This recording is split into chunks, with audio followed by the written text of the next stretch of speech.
100% তাণ্ডবের মানে প্রথমত কথা ওনাকে নিয়ে আসলে মন্তব্য করার জায়গাটা উনি রেখেই যান নাই।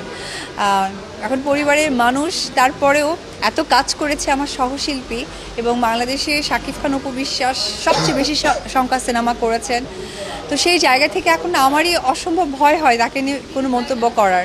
তবে এটুকুই বলতে চাই যে শাকিব খান যা চেয়েছেন তা করিয়ে দেখিয়েছেন পরিবারের মানুষ হয়ে এবং তার সহশিল্পী হয়ে, এবং আমার অবশ্যই গর্ব লাগে যে তার সন্তানের মা আমি। সেই জায়গা থেকে বলবো যে তার এই যে স্বপ্ন দেখাটা যে চূড়ায় পৌঁছে যাচ্ছে এবং বাংলাদেশের মানুষদের জন্য তার ভক্ত অনুরাগীদের জন্য যে উনি করে যাচ্ছেন, আমি মন থেকে দোয়া করি উনি যেন আরও সর্বোচ্চ চূড়ায় এগিয়ে যায়।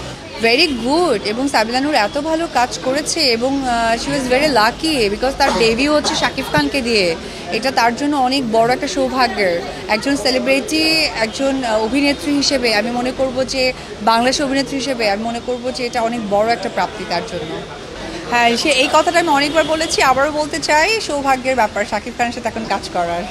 অসম্ভব সুন্দর, অসম্ভব সুন্দর। মানে জাস্ট মানে যখন শাকিব খান তার মুখোশ নিয়ে আসে আমার কাছে মনে হচ্ছিল যে আমি আপনাদের একটা প্রোগ্রামে বলেছি যে শাকিবকে নিয়ে আমাকে নিয়ে সিনেমার কথা বলা হচ্ছে, যদিও আমি শাকিব খানের অনেক বেশি সংখ্যার সিনেমার নায়িকা, 72টা সিনেমা করে ফেলেছি, তারপরেও আমার সৌভাগ্যের হবে যে কখনো শাকিব খানের সাথে সিনেমা করার সুযোগ হয়।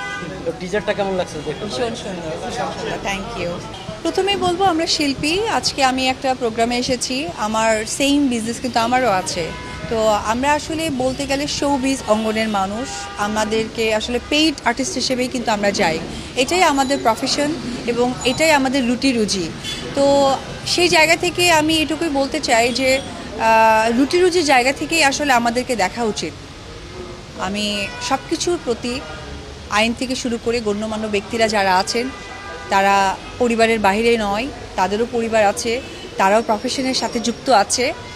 আমরা যারা শোবিজের মানুষ, বিশেষ করে আমি আমার কথাটাই বলবো, আমি অপু বিশ্বাস, আমরা আসলে শোবিজের মানুষ, আমরা মানুষকে বিনোদন দিই আর এটাই আমাদের রুটি রুজি, এটাই আমাদের জব।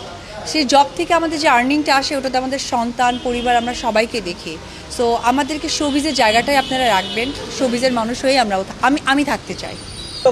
আমি একটা কথাই বলি, এখন যদি এখানে একটা সরকারি হসপিটাল থাকে আর সেখানে যদি মনে করেন ওই এলাকার মধ্যে একটি মাত্র হসপিটাল, আমি যদি অসুস্থ হই আমাকে চিকিৎসা নিতে যেতে হবে, তার মানে আপনারা আমাকে ব্লেম দিতে পারবেন না যে আপনারা কেন সরকারি হসপিটালে গিয়ে চিকিৎসা নিলেন। তো আমার ব্যাখ্যাটা এটাই থাকবে যে আমরা শিল্পী, আমরা শোবিজের মানুষ, শো অফ করাটাই আমাদের প্রফেশন।